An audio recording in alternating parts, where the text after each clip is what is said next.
So, but when it comes to most of the students, or maybe in your case as well, so while writing an answer, generally people maintain a structure of writing an answer, like introduction, body, and then conclusion.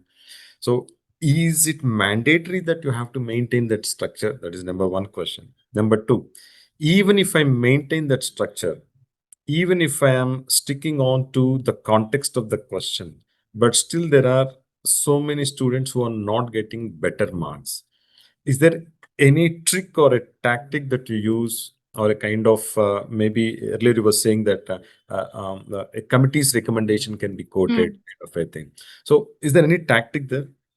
Right. So, talking about the first question, I think structure is important. I think it gives like some shape to your answer, and that chaos is avoided when you have that introduction, body, conclusion sort of structure.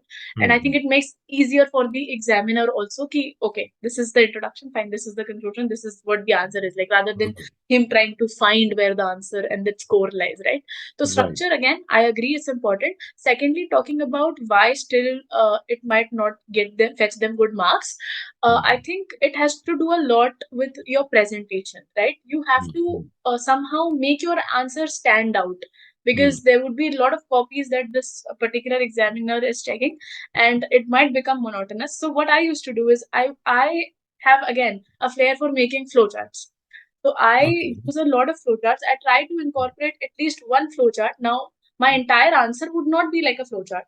So I would Mhm. write few things in a point. So for example, my body, where I'm explaining the problem matter, then Mhm. few points will be in point matter. Then I would be talking about, okay, way forward, or what can we do to tackle this. Then that I could make a flowchart for. So at least one flowchart I would incorporate, small or big, in my Mhm. answer. That gave a good presentation to my answer.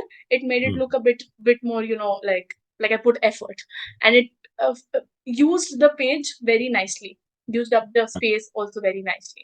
Mhm. Again, like I said, what I used to do for mains is, because I didn't have that much time to do so many things for mains. I Mhm. stuck to very basic resources and very limited content. But what I did was, in value addition, I put some effort. So what I Mhm. did was very GS specific. I would make PDFs.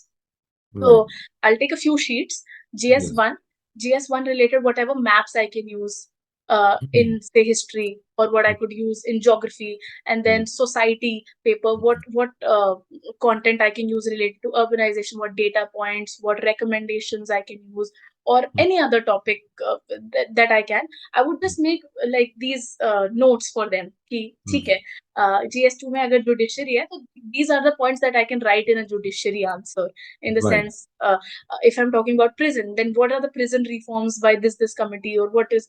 So मतलब Mhm. I made this value addition rather than putting too Right. much time in notes, and this was the fodder for my mains answer, which I would use across questions, across papers.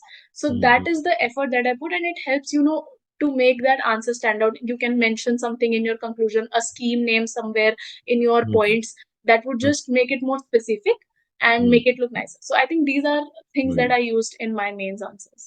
Hmm.